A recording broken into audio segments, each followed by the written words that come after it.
So eto na nga po mga kaibigan, PBA Commissioner Willie Marcial hinahadlangan pa ang pagretiro nitong si Christian Stan Hardinger.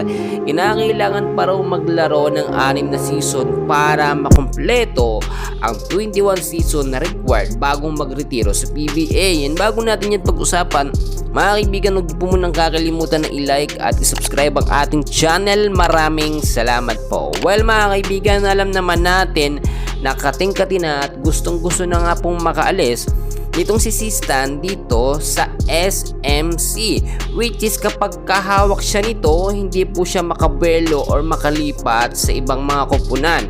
Kaya naman ang naisip na paraan nitong si Stan ay mag-resign mga kaibigan, dahil kung sa Disyembre pa at kung hihintayin pa niya na ma-expire ang kanyang kontrata mga kaibigan, ay baka magawan pa siya ng paraan na ma-i-trade na naman sa ibang kupunan, no? Or baka i-extend pa mga kaibigan, ganun ang mangyayari. Kaya naman agad-agad ora-orada ay nagretiro ito bago pa man gawan ng paraan. Ito nga pong si Al Francis Chua, no?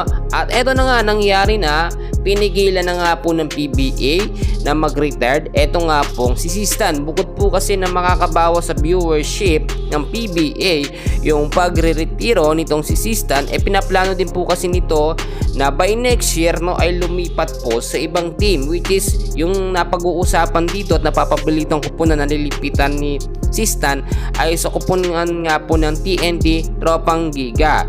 Eto po kasing PBA, SMC, Barangay Ginebra, SMB, magkasanggang dikit po yan mga kaibigan, which is magiging mortal nila na kaaway. Eto nga pong TNT Tropang Giga, once na makalipat po doon etong si Christian Stan Hardinger. Ang naisip na paraan po ni Willie Marcial mga kaibigan ay magbigay pa, no, o dapat magkaroon pa daw ng 6 na conference eto nga pong si Stan bago siya magretiro, which is total of 21 conference dapat bago magretiro ang isang PBA player bago siya maging free agent.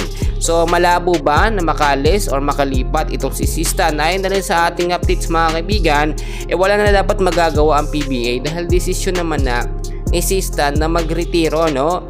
At after niya magretiro at maging free agent, decided na yun, magdi-decide na yun kung saan niyang kupunan gusto pong mga paglaro, which is ang basketball mga kaibigan ay lifestyle na yan ni Christian mga kaibigan. Hindi na yun aalis dyan, no? Ang gusto na lamang niya ay doon sa kupunan na pahahalagaan siya at hindi siya basta-basta iti-trade. Sa Barangay Ginebra maganda naman sana, pero nakita nyo trade siya mga kaibigan sa tira firma at doon medyo hindi maganda ang naging experience niya. Bihira din siya mabigyan ng mahabang minuto. So yun lamang update natin for today, and please huwag nyo kalimutan na i-like at i-subscribe ang ating channel. Maraming salamat po.